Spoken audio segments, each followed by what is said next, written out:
മികച്ച വളർച്ചയ്ക്ക് കേരളത്തിലെ കാലാവസ്ഥയ്ക്ക് അനുയോജ്യമായ RRII 105 പോലുള്ള അത്യുൽപാദന ശേഷിയുള്ള ഇനങ്ങൾ തന്നെ തിരഞ്ഞെടുക്കുക.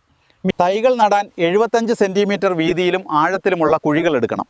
ഇത് വേരുകൾ ആഴ്ന്നിറങ്ങാനും വേഗത്തിലുള്ള വളർച്ചയ്ക്കും സഹായിക്കും. കുഴി നിറയ്ക്കുമ്പോൾ മേൽമണ്ണിനോട് ഘട്ടം ജൈവവളവും രാജ്ഫോസും ചേർക്കുന്നത് തൈകളുടെ ആദ്യകാല വളർച്ചയ്ക്ക് വലിയ കരുത്ത് നൽകും.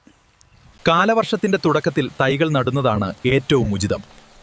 മണ്ണിലെ മതിയായ ഈർപ്പം വേരുകൾ വേഗത്തിൽ പിടിച്ചു കിട്ടാൻ സഹായിക്കും. തൈകൾ നടുമ്പോൾ ഒട്ടുസന്ധി മണ്ണിനടിയിൽ പോകാതെ ശ്രദ്ധിക്കണം. ഇത് തടി ചെയ്യുന്നത് ഒഴിവാക്കാനും മികച്ച വളർച്ചയ്ക്കും അനിവാര്യമാണ്. ചെറു തൈകളെ കടുത്ത വെയിലിൽ നിന്ന് സംരക്ഷിക്കാൻ തണൽ നൽകണം. ഇത് തൈകൾ വാടിപ്പോകാതിരിക്കാനും ഉണക്കം തടയാനും സഹായിക്കും. തൈകൾക്ക് ചുറ്റും കരിയിലകൾ കൊണ്ട് പുതയിടുന്നത് മണ്ണിന്റെ ഈർപ്പം നിലനിർത്താനും വേരുകൾക്ക് തണുപ്പ് നൽകാനും സഹായിക്കും. തൈകൾക്ക് ചുറ്റുമുള്ള കളകൾ കൃത്യസമയത്ത് നീക്കം ചെയ്യണം. ഇല്ലെങ്കിൽ മണ്ണിലെ പോഷകങ്ങൾ കളകൾ വലിച്ചെടുത്ത് വളർച്ച മുരടിപ്പിക്കും. തൈകളുടെ പ്രധാന തടി നേരെ വളരാൻ വശങ്ങളിലെ ചെറിയ ശിഖരങ്ങൾ മുറിച്ചു മാറ്റണം. ഇത് മരത്തിന് നല്ല ആകൃതിയും കരുത്തും നൽകും. കൃത്യമായ ഈ പരിപാലനത്തിലൂടെ മികച്ച ഒരു റബ്ബർ തോട്ടം വളർത്തിയെടുക്കാം. കൂടുതൽ കാർഷിക അറിവുകൾക്കായി ഈ ചാനൽ സബ്സ്ക്രൈബ് ചെയ്യൂ.